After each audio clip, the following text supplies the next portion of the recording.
اولاد کے لیے 12 ربیع الاول کے دن خاص عمل جو آج آپ کے ساتھ شیئر کروں گی۔ جو لوگ بھی اولاد کے لیے پریشان ہیں، مایوس ہیں، وہ اس خاص وظیفے کو 12 ربیع الاول کے دن لازمی کریں۔ بسم اللہ الرحمن الرحیم۔ آج کا عمل 12 ربیع الاول کے دن کا پاورفل عمل ہونے والا ہے، جو کہ پہلے بہت سے لوگوں نے آزمایا ہے اور انہیں اولاد کی خوشخبری بھی نصیب ہوئی ہے۔ اس لیے آپ کی جو بھی پریشانیاں ہیں، اللہ پاک کے فضل و کرم سے وہ دور بھی ہوں گی، اور رزق کی جو بھی تنگی ہیں وہ بھی ختم ہو جائے گی۔ گھر میں نا اتفاقی ہے، بے سکونی ہے، اس عمل کی برکت سے گھر میں اتفاق ہی اتفاق ہوگا۔ رزق میں برکت انتہا کی ہوگی کہ آپ اپنے ہاتھوں سے لوگوں میں بانٹنے لگیں گے۔ یہ بہت مجرب وظیفہ ہے، اس لیے ویڈیو کو آخر تک ضرور دیکھیں تاکہ اس میں اولاد کے لیے بتایا گیا جو عمل طریقہ کار ہے آپ اس کو مس نہ کر سکیں۔ اگر آپ اس چینل پر نئے ہیں تو سب سے پہلے اس کو سبسکرائب کر لیجئے۔ چلیے آج کی ویڈیو کے موضوع کی طرف۔ ایک بہن کا بتانا ہے کہ ان کے میاں بیوی میں ہر وقت لڑائی جھگڑا رہتا تھا، قرض کے نیچے وہ دب چکے تھے۔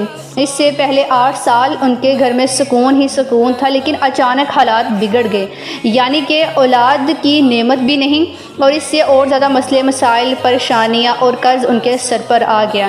اگر اولاد کی نعمت ہو تو انسان اولاد کی مسکراہٹ کو دیکھ کے اپنے سارے غم کو بھول جاتا ہے۔ پھر ان کو جیسے ہی اس خاص عمل کا علم ہوا تو انہوں نے اس 12 ربیع الاول کے خاص مہینے میں اس کا عمل شروع کر لیا۔ اس عمل کی برکت سے اس کے گھر کے حالات بدلنا شروع ہو گئے، گھر میں سکون آ گیا، نحوست، لڑائی جھگڑا ختم ہو گیا، اور اللہ پاک نے ان کو اولاد جیسی نعمت سے بھی نوازا۔ بے شک اس کے کلام میں انتہا کی طاقت ہے۔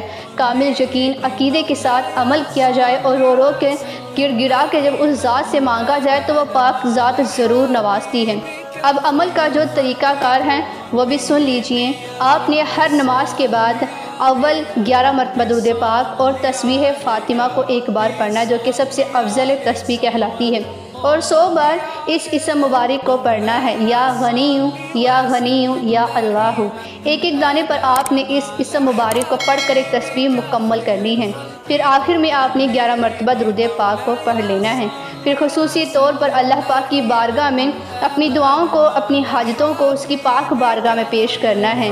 اس عمل کو آپ نے ربیع الاول یعنی کہ 12 ربیع الاول کے دن عصر کی نماز کے بعد لازماً کرنا ہے۔ باقی اگر آپ روزانہ کی بنیاد پر اس خاص وظیفے کو پڑھنے کا معمول بنا لیں گے تو آپ کے بہت سے مسئلے مسائل، رزق کی تنگی، پریشانیاں ختم ہو جائیں گی، اور آپ کی جو بھی خواہش، آپ کی حاجت ہوگی وہ فوراً سے پوری بھی ہو جائے گی۔